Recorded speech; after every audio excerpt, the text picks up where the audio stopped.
Welcome to Are You Quizzing Me? I'm Vinit Nair with my co host Aditya Kashyap. This is a quizzing trivia podcast show. Join us as we dive deep into history, science, sport, pop culture, and so much more. Let's get quizzing. And we're back. Another day, another episode, another special episode with our guest, Sai, all the way from the US. Uh, as usual, before we start off with the proceedings, we have to tolerate Aditya's questions. What do we have to tolerate today, Aditya? I asked you which event because I asked us a wonderful sports related question about a walkover and the origin of the word. So I asked you which sporting event would never have a walkover. And the obvious answer is swimming. And you can't walk over in swimming. But except for one caveat, and of course, if you are from Bethlehem and competing in the first AD Olympics, that is the only time that you perhaps have any chance of walking over. And I am not only at this point inviting the wrath of people. I'm inviting the wrath of God by these jokes now. It's You great know. that a podcast can't record visual reactions because for those of you not looking at us recording this, I had my hands on my face Literal for the face palm. entirety of Aditya's answer, and Vinit's eyes probably rolled as far back as humanly possible to see the I inner would say workings of his exorcist brain level there. rolling back. Yeah. That is the effect I After, have. Yes. after, after Okay. the Let's. truly terrible. I don't know what even to call it. I wouldn't even classify it as a pun. What would you classify this as? It's not a pun. It's pain. It's pain. It's pain. It's not a pun. It's just pain. But you have to Yeah. give props for the guy who came up with it on the spot. It was clearly not pre-planned. It was Improv based on genius. a Oh, that nothing is level planned. of None of these questions are planned. When he yeah. asks these questions, this is the crazy part of it. Whenever he asks these questions, he has no idea what the answer is going to be. And So, then before every episode, I have to wait for 5 minutes until he kind of like comes up with something, but he just comes up with the. I mean, it's just well, amazing how he does it. I'd like it's to a dissect his brain Remarkable. someday. Because I was genuinely trying to think when Aditya asked the question at the end of the last episode. Spent some time between episode recordings thinking about maybe it's a individual sport where the concept of walkover is non-existent. And I was racking my brains to figure out what it could be. Is it like endurance sports where it's an individual competing against God. himself? But who knew the answer was right there under my nose? Remarkable. No, my mind had actually gone to kabaddi. I thought he would go to kabaddi because you can't just walk over. You have to, run over. You get caught, you're caught on the other side. Well, yeah, let's not let's, debate my answer let's anymore. not Let's let's move not on. dwell on that. I mean, like Yes, let's not. finding logic in some of Aditya's Yeah. questions is futile exercise. So let's start off today's episodes with a cracker Sai has for us. Hi, hit us. Yeah, so I wanted to jump into this right where we left off. I think we just moved over from sports into film. So I wanted to start by asking a couple of questions in the film category, uh, particularly a quirk about film releases that I'm always a big fan of. One example is I love when a film releases on an appropriate date. To give you an example and to jump into the first question, which movie was screened privately for President Clinton on 1st of July and then released nationwide the next day? The One of the taglines for the movie was "Don't make plans for August," and this was a brilliant campaign that was attributed as the reason for its box office success.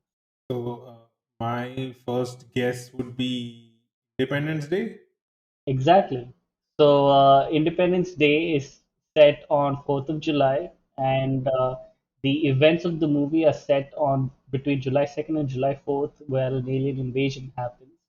And they released the movie on July 2nd with the tagline "Don't make plans for August," which contributed to a pretty roaring success at the box office. Oh yeah, I remember Independence Day was all the rage when it came out. Everybody, when anybody was going watching it in theaters and watching the White House explode was this. Exactly, because Vinith, you can correct me if I'm wrong.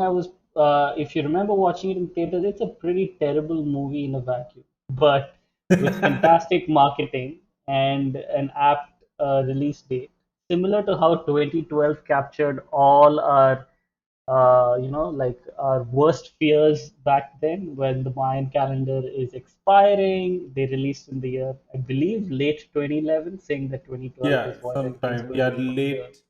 I will tell you exactly. It was late 2010. 2010. Yeah, so it 2010. gives It us was late time to 2010. prepare for the apocalypse. So You know what? I I'm love going I to fact remember. films. I check that. remember waiting for another. I'm gonna fact check that right now. 2012 was released in 12th November 2009. Late Wow, well in 2009. 2009. advance. Yes, 2009. Okay, nice. Because I remember Um, what I remember is I was waiting for my final year MBBS exam results, which had gone.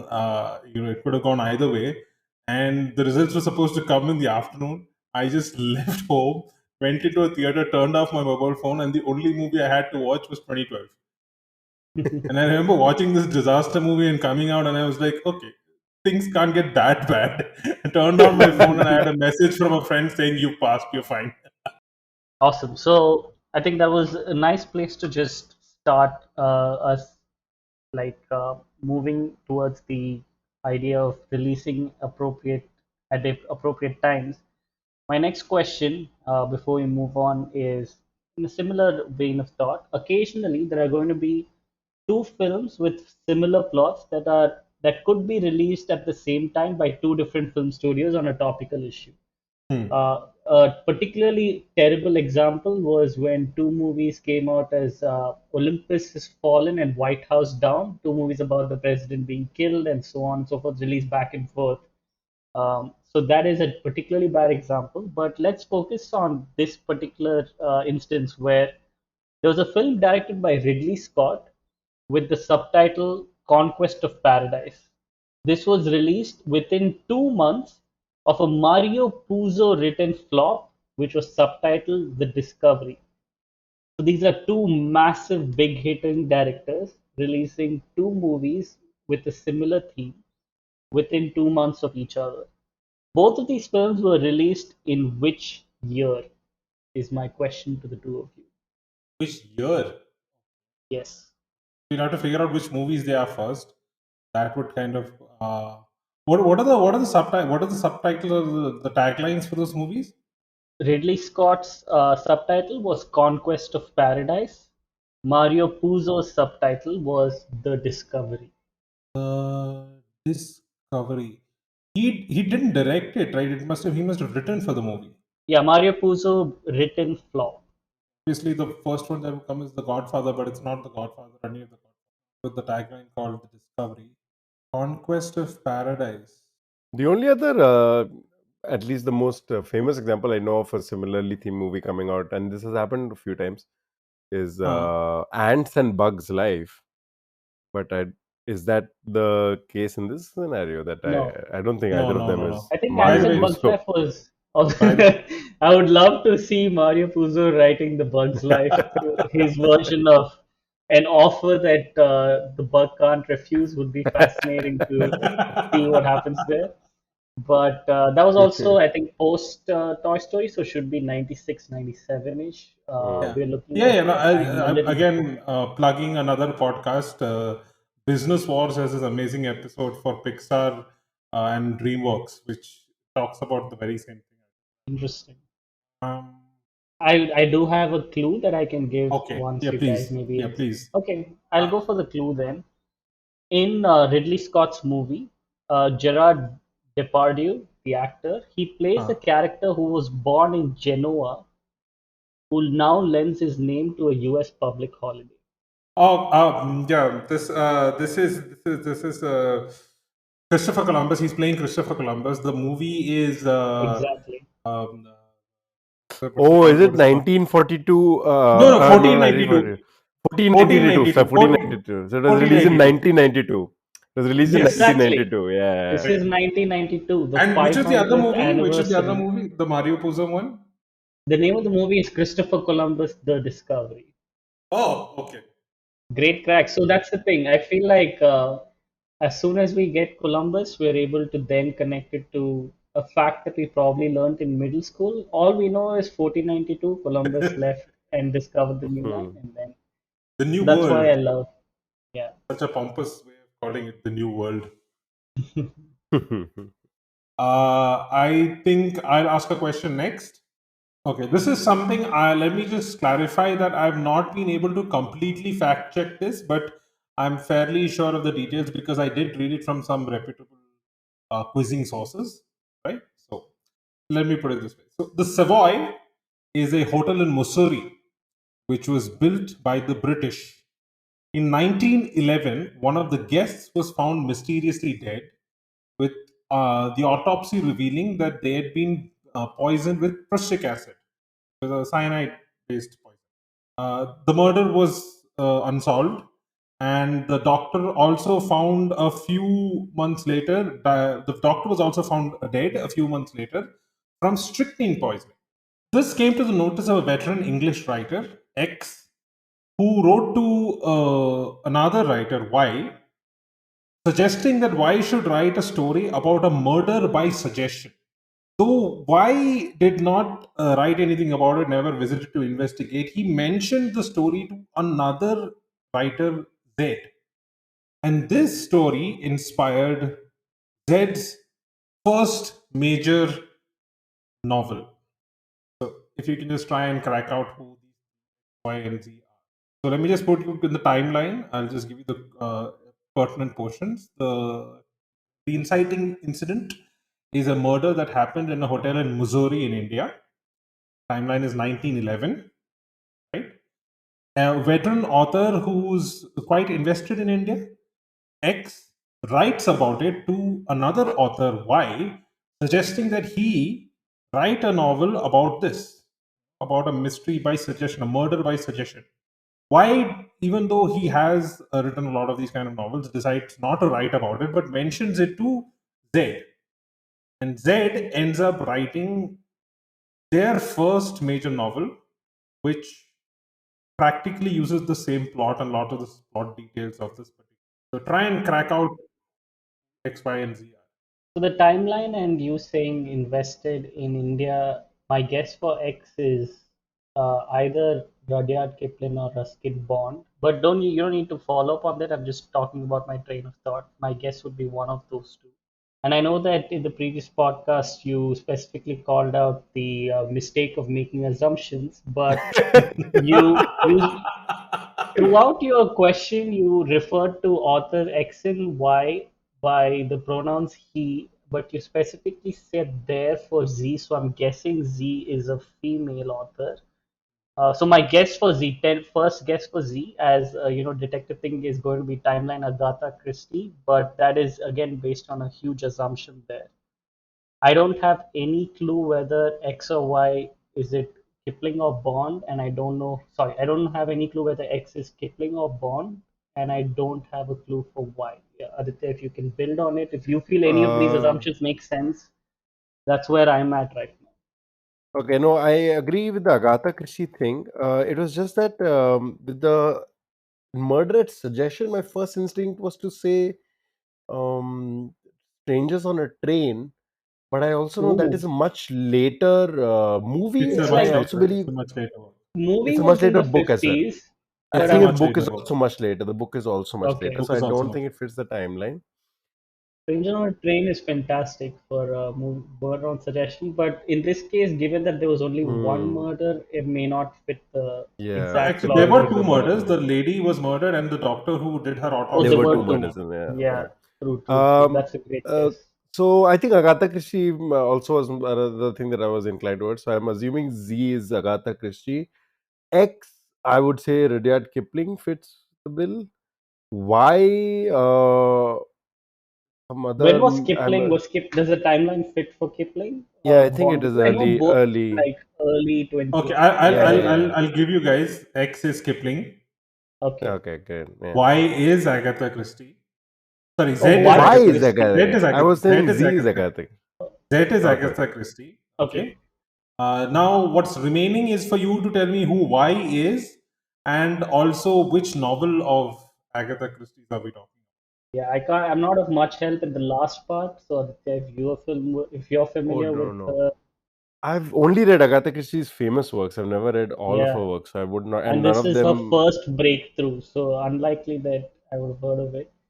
But we can take a stab. But for why, do you, Aditya, do you know anyone who was I'm maybe trying to think of a famously in author. touch with Kipling I'm trying to think of an author who was more than touch with Kipling, writing murder mysteries in that at that era. time? That's the Uh, right way to think. I can't think of a What about murder mystery writer. the, the Poirot guy? Is it Poirot is Poirot Agatha Christie? was Is Agatha Sorry, Christie. Agatha then I'm Christie. confusing with. Is it Raymond Chandler? No, Raymond No, Chandler is much later.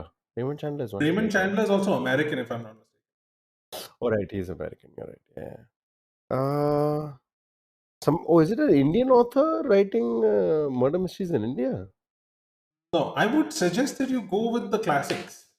I mean, the only one else I can think of is Sherlock Holmes, and I know he was not writing. What time was Sherlock Holmes writing? Sorry, Holmes. Arthur Conan Doyle. Conan It Doyle is was Sir writing. Arthur Conan Doyle.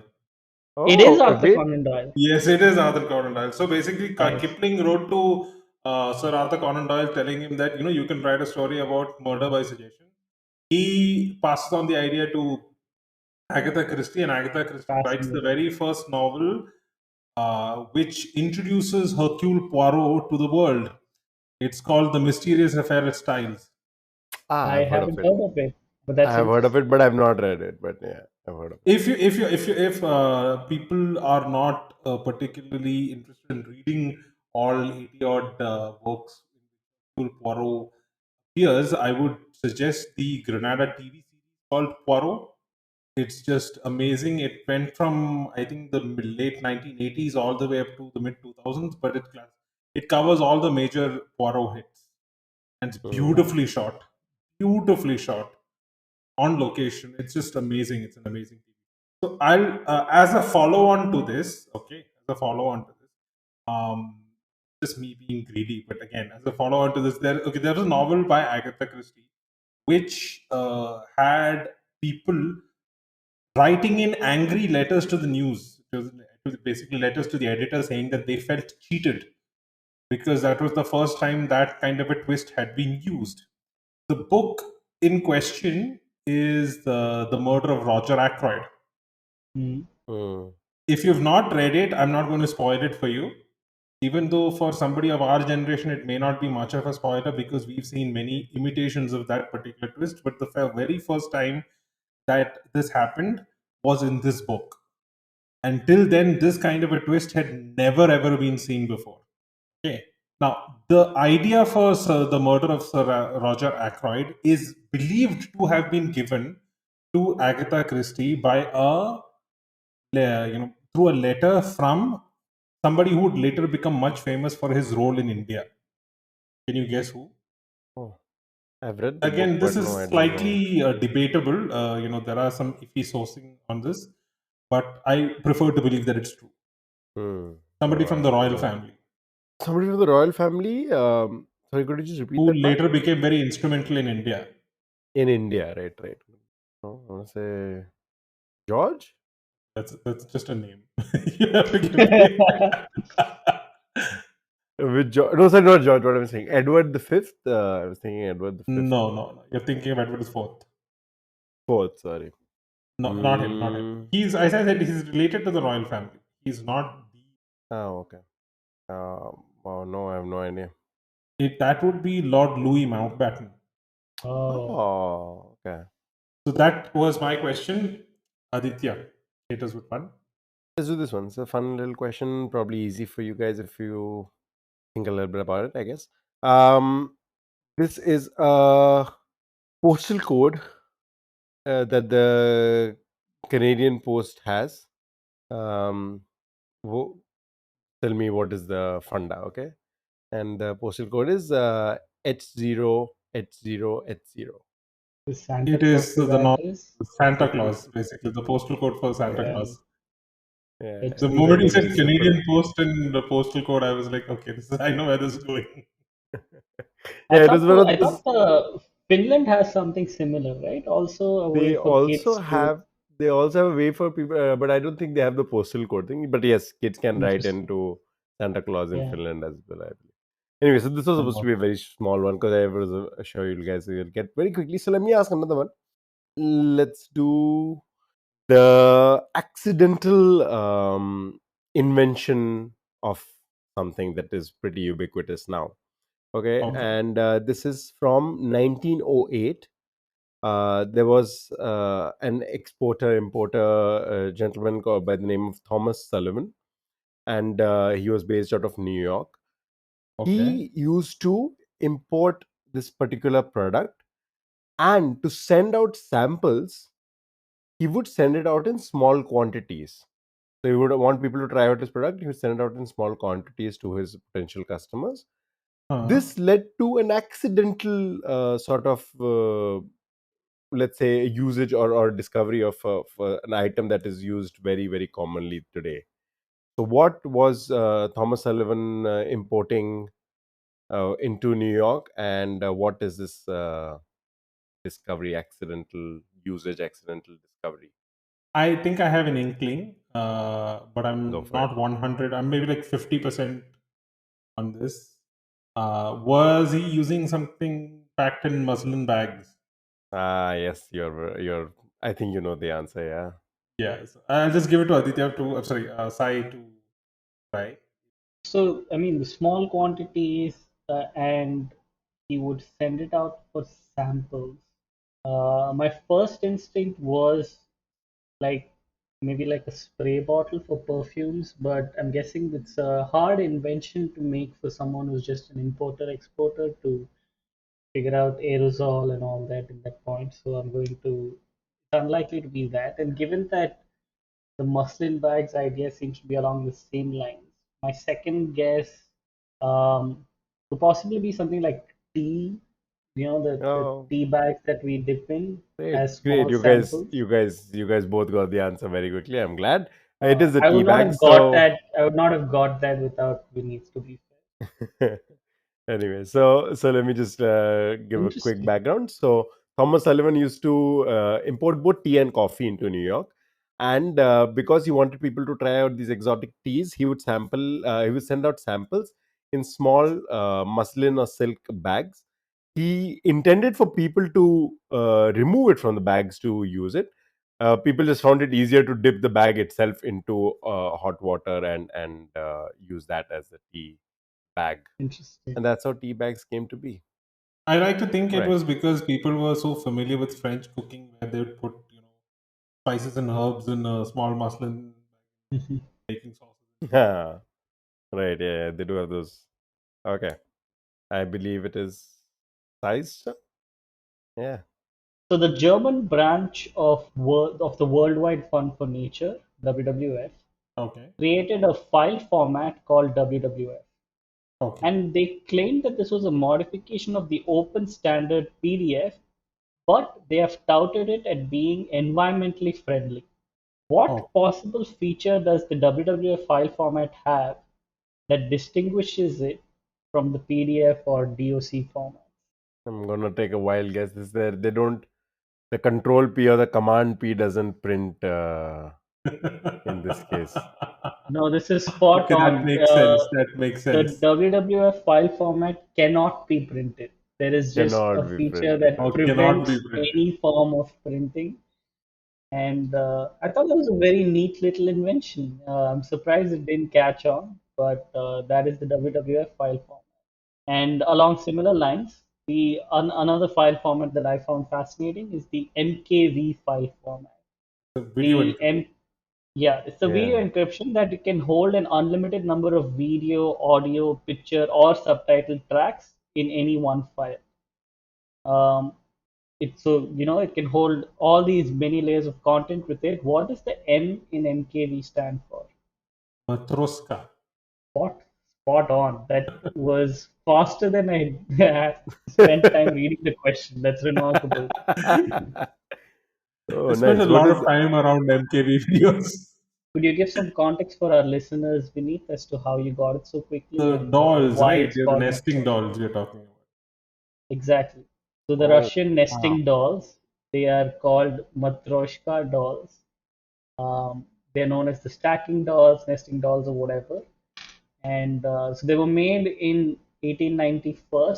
Um, I'm still not sure why they have the name Matryoshka specifically, but they are, so yeah, that's the origin of that name lends itself to the MKV file format because it's a container file format. And again, a side note, Russian Doll, an excellent series to watch, especially fan of time loops. a lovely, lovely take on time loops. Yeah. Okay. Vineet, I believe it's your question now. Okay, this is a very easy question. This annual list was first compiled in 2005 by an executive by the name of Franklin Leonard, who contacted his friends who worked in studios across Hollywood to find out the top movie scripts which yet hadn't been produced. While it may not be any indicator of the quality of the scripts themselves, it's a collection of the most liked screenplays of the year. Uh, m- Movies, screenplays, and scripts which have made it onto the list include Argo, American Hustle, Juno, The King's Speech, Slumdog Millionaire, Spotlight, The Revenant, The Descendants, Hell or High Water, The Unbearable Weight of Massive Talent, and King Richard. The name of this list shares its name with an American drama thriller series which debuted in the early 2010s. What is this list called? I know this answer, so I'll see if Sai, you wanna give it a crack?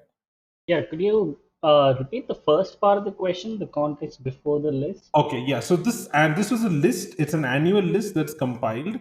Uh, the first time it was done was by an executive called Franklin Leonard in Yeah, 2005. So he contacted all his friends across studios to find out and compile the list of for the the best best scripts. screenplays and scripts which have not Yeah, yet been produced. got it. And so you're asking for the name of the list. The name of the list, which it shares with a drama thriller series which debuted in the early 2010s. And that's a great set of movies there. Like the some of the names you listed, except for American Hustle, I've loved every one of them. I stand by the fact that American Hustle was one of the most boring movies I've seen. But that's a bridge to cross another day. Yeah.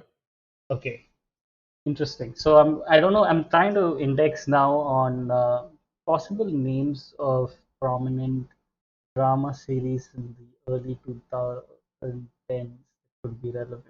Um, so the first thing that came to mind when you started reading off this question was, is it something like the West Wing related? Because No, that is Westing would be the early 2000s, right? Late West 90s, Wing is earlier, early yeah. 2000s. West Wing is much earlier. This Another great show, by the this way. TV show ran from 2013 to 2023. Is it So it done? No, ended I think just it's still recent. ongoing. It's still ongoing. I It'll don't think end. It'll end this year. it'll end this year. It'll end in July this year. Yeah, started in 2013. Let me also give a hint here. It stars James Spader.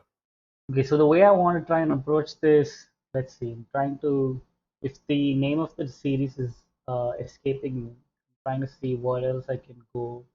Started late 2000. It was, and the thing is, the list was started in 2005, so before the show was even conceived of. Yes, yeah, it just shares its name with it. It Yeah, didn't get it from the show. must be some prominent list that Hollywood executives probably just keep dipping into of like. No, because I think it's more of an informal thing where they release this list and people are like, oh, okay, there are so many of these great scripts, we should make them. So assuming that it's a list that literally has the word list in it, the Yeah. names I could think of initially was like counterintuitively the blacklist. It makes no sense if you're going to blacklist a movie. Why names over there? So possibly the bucket list is a movie. So it's not a Okay. No, no, show. no. I'll just stop you right there. It is the blacklist. Wow, the list of scripts that eventually are some of the best screenplays is called The Blacklist. Yes, they call it the blacklist. Interesting.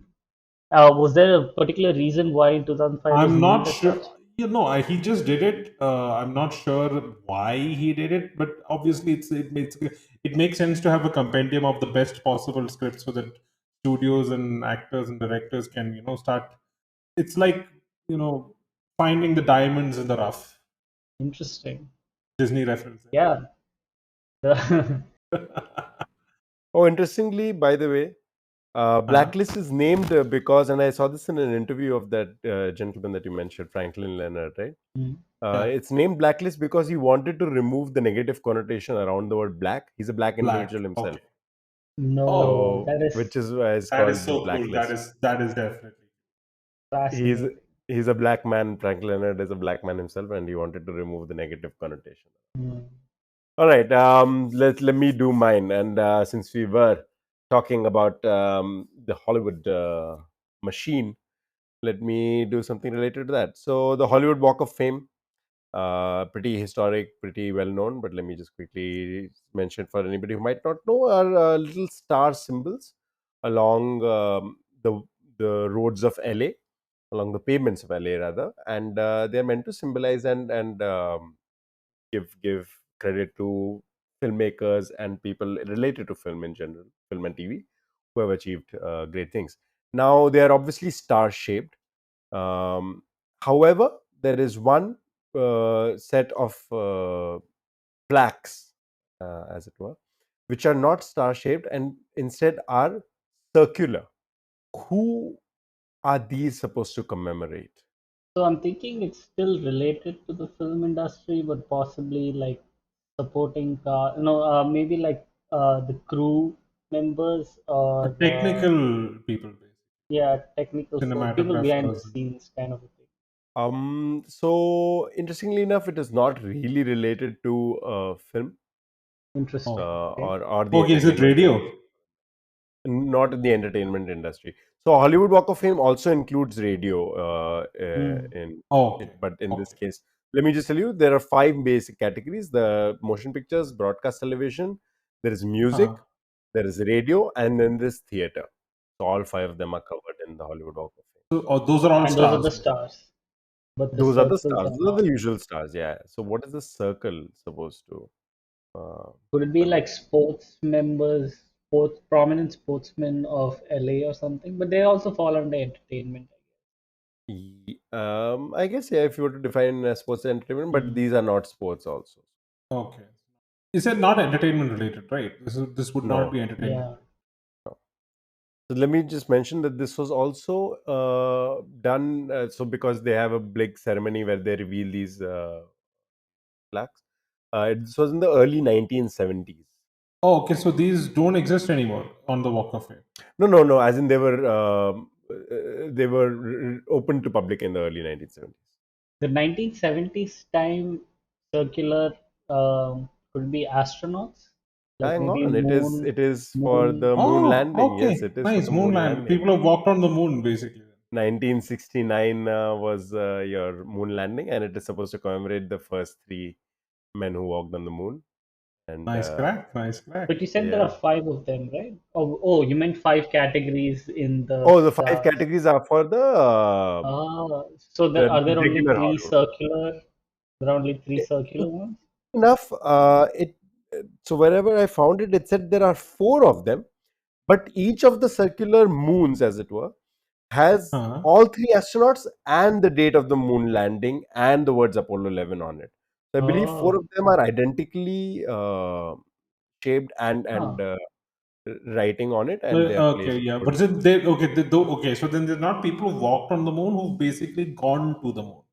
The three. Oh, sorry. Yes. My bad. Yes, the third guy did not walk on the moon, but Michael Collins didn't walk on the moon. Michael Collins didn't walk on the moon. Buzz Aldrin Armstrong and and Neil Armstrong did. yeah, Aldrin and Armstrong. So it's for the first moon landing, basically. yeah. I think I don't see any way I could have got it if not for the 1970s clue. But that's a Hmm. fantastic clue.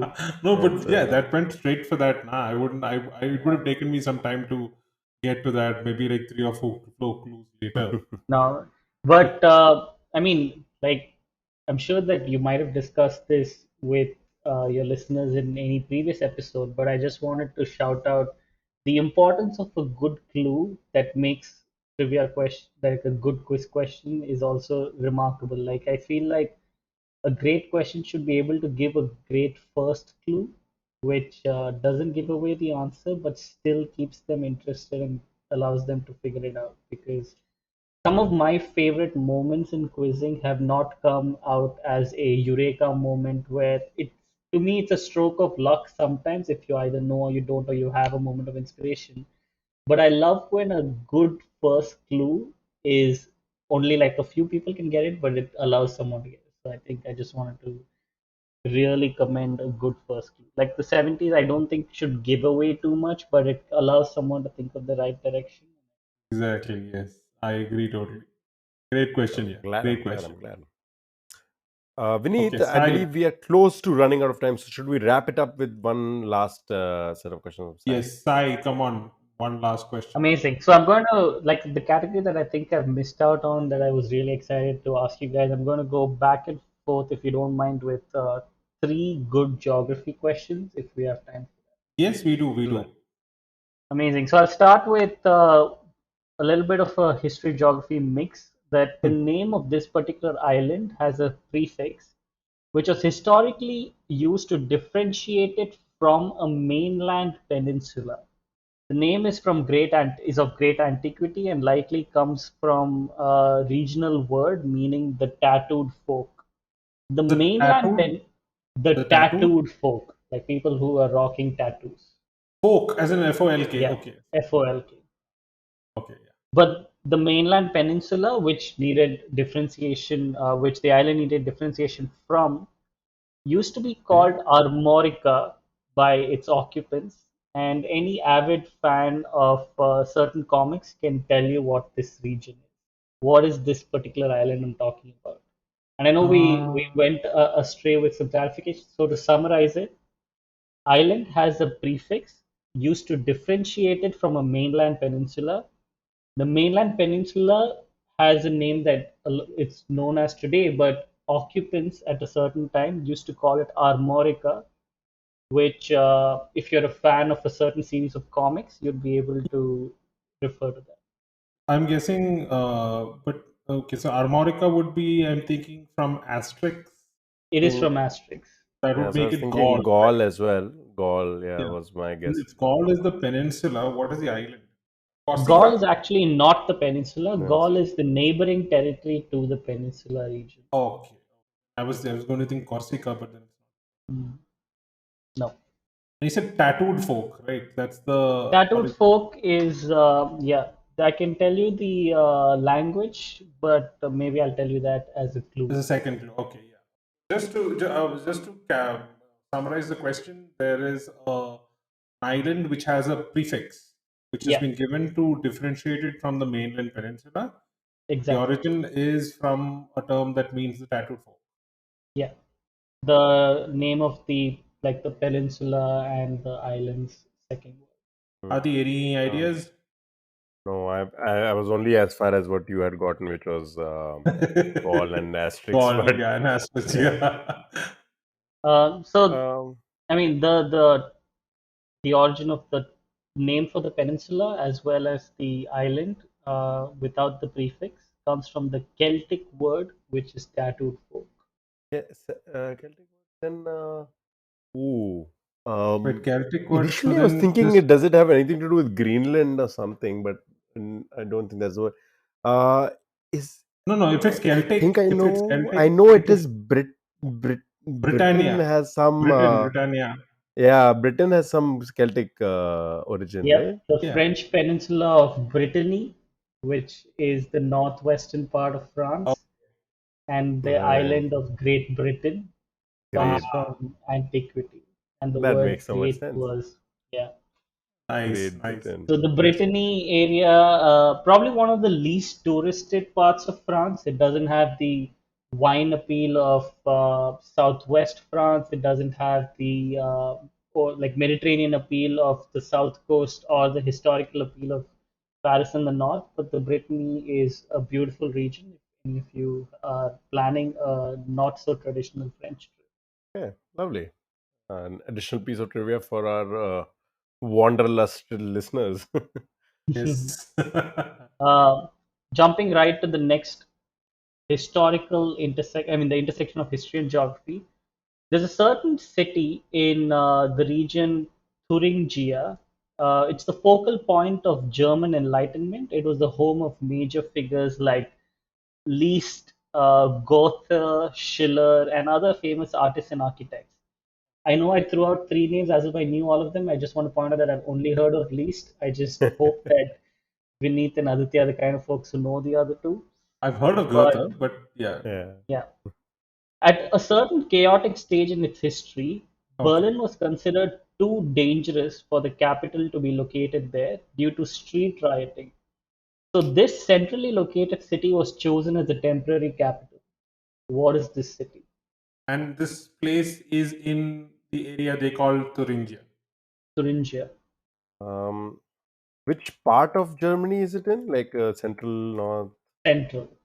Uh, My German geography isn't great, but is it Stuttgart? No. So, why do you think it's Stuttgart? So, but Stuttgart is in I'm just South guessing. Germany. Yeah, sorry. My bad. I just went into my default of anytime I ask my friends these Yes, questions to be like, hey, why do Socratic you mode think? of Yeah. teaching. But no, Stuttgart is in south. It's in the southern half of Germany, a little closer to Munich, if I'm not wrong. But this is most. and it has had these three famous individuals as an Yeah, example of not too people who are. relevant. Yeah, not too Okay. relevant for the actual answer, but it is like a point. It's a focal point of German Enlightenment and was chosen as a substitute for Berlin during a particularly tumultuous time. And we've all heard of the name of the city, but have never associated it with the reasons for its choice being central and as a good alternative. No, are there any more hints you can give? Because yeah, I'm also lost right I now. would also. Um, there, this was the capital of unified Germany. So post, like Otto and Bismarck coming together. So it's after 1870s. So basically, this was a capital for a few years in the 20th century. Years in the 20th century. Yeah, few pivotal years of the 20th century before Berlin was swiftly put back into its place as a recapture of national identity. Again, my German is not great, but Nuremberg. No, Nuremberg is central. Also a very important city for not just the trials that happened, but also the post-World War, like general decisions of how to split the country. But no, not Nuremberg. Uh, Running out of German cities. yeah, Hmm. so I think this you may not I know mean, it as a modern-day I'm city. again. I don't know where these are, like Dusseldorf and Frankfurt Yeah, and I feel like maybe the Hamburg. location is not what to index on. Hmm. Index on a important part of 20th century German history. Yeah, wow. No, all the names that I mentioned are the ones that I remember from my German Yeah. history. Yeah, maybe another last clue if you're not close to it, or you could give me a. The decision to make this city the capital was made by officials in a French city, 1,000 miles to the west of Germany. Like, I mean, whatever, 500 miles to the west of Germany. This is the part of the Versailles Treaty. Exactly. Treaty of Versailles. Hmm. Okay. Yeah. Hmm. And at Versailles, they decided to make this the capital. So, Hmm. what was Germany known as between World War One and Two? The Weimar Republic.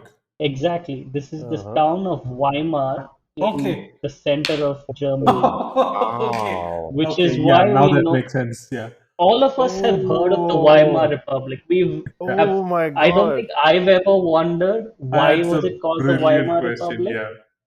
but Oh, that is at the so Treaty of good. Versailles, they decided that it's too dangerous for Berlin to remain a capital.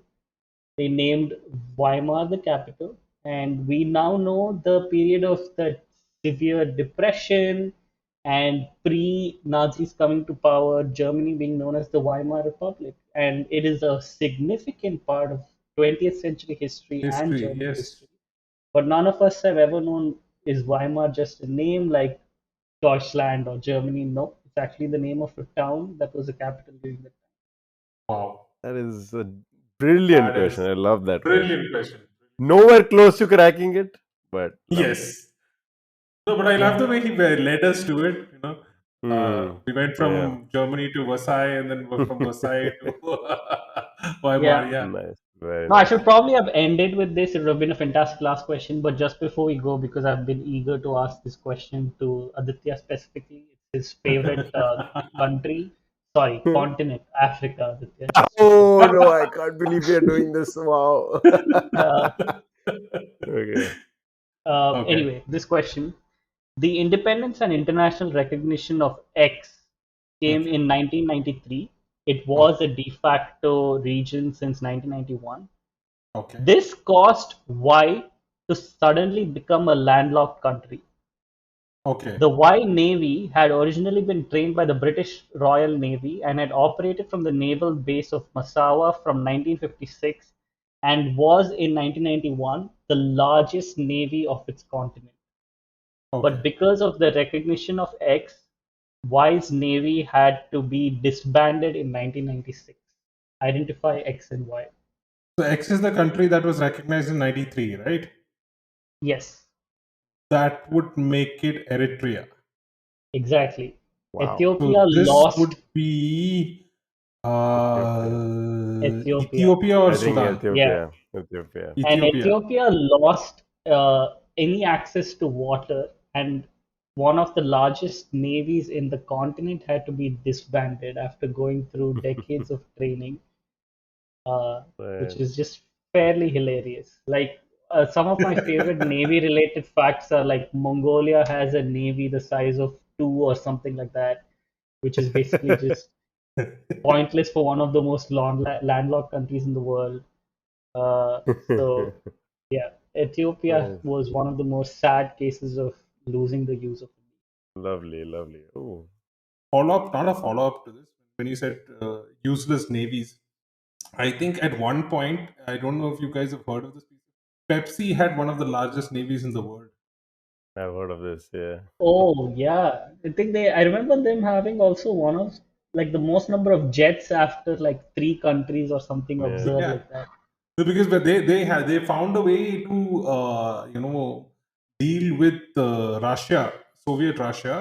So they weren't allowed to accept currency. So they initially were accepting vodka in return for Pepsi. But then how much vodka could they take? So then finally they started giving them warships and submarines and whatnot. The problem was none of these warships or submarines were good enough to use. So they couldn't even sell them. They were so bad.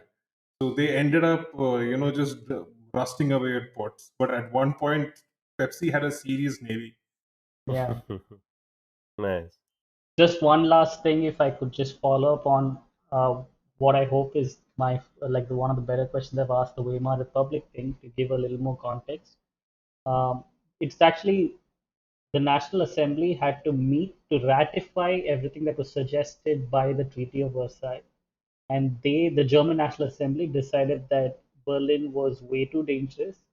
And so the Reich president at that time, he favored Weimar because he hoped that it would remind the victorious allies of Weimar classism, where Hmm. that you're an important part of the city, etc. And or most of South Germany, he was worried about like a separate, like a follow-up of Versailles being really negative over there. So they chose Weimar. They deliberated the terms of the Treaty of Versailles. It's a calm and like small town over there, and then they signed the Republic's first constitution. And then for 15 years, 1918 to 1933, we know that period as the Weimar Republic. Lovely. A beautiful way to bookend the episode. I love Beautiful, that. Yeah. beautiful way. I just love those three questions. Uh, unfortunately we don't have time for more. Though I would love to have Sai back for more episodes. We should. We Uh, absolutely should. we should. We absolutely should. I just love the question. Okay. But then again, in a segue going a fair out of left field, from going from good questions to bad questions. Aditya, what is your question for this week? Oh man. Okay, yeah, sure, why not? Yeah, let's do There are this. a million reasons why not. But we are going to do it.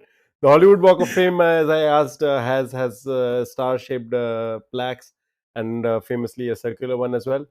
But if they were to have one in the shape of a square, what would that be in commemoration of? And this is an answer you will find out only next week because I'm going to take one I week think to Aditya is figure out also the going to answer find out the myself. answer next week.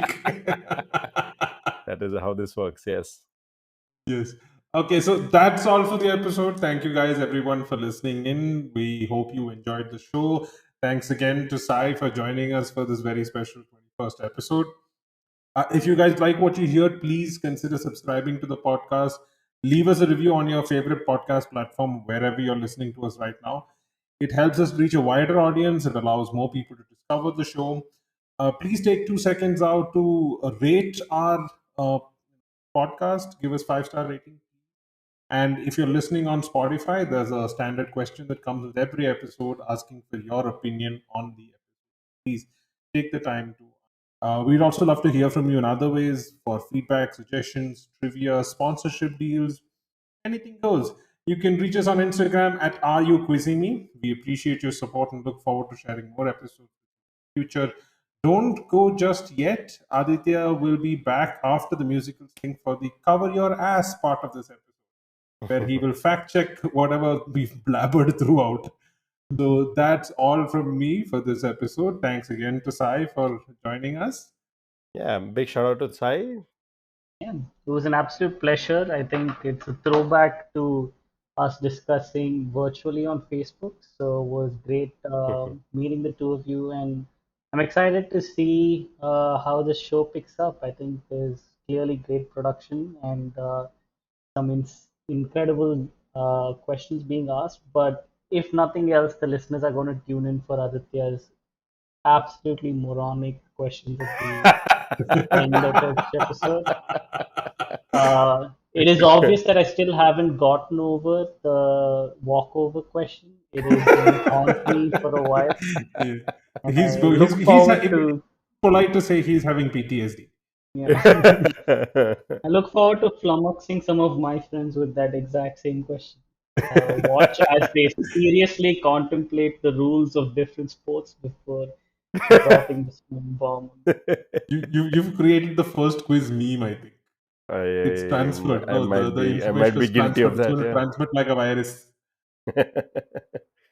All right. So Thanks, again, so guys. that's it for us. Thank you everybody for listening in, and it's bye from me. Bye.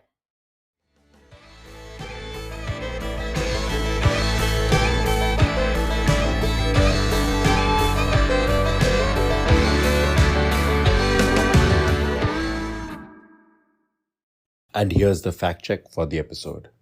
Edward VIII was a contemporary of Agatha Christie, not Edward IV or Edward V. Matryoshka is derived from the Russian word matreshka, meaning mother or highly respected lady. Matryoshka dolls are named so because the largest of the nesting dolls originally was supposed to be a matron-like figure. In 2019, the Ethiopian Navy was re-established. And that's all for the fact check.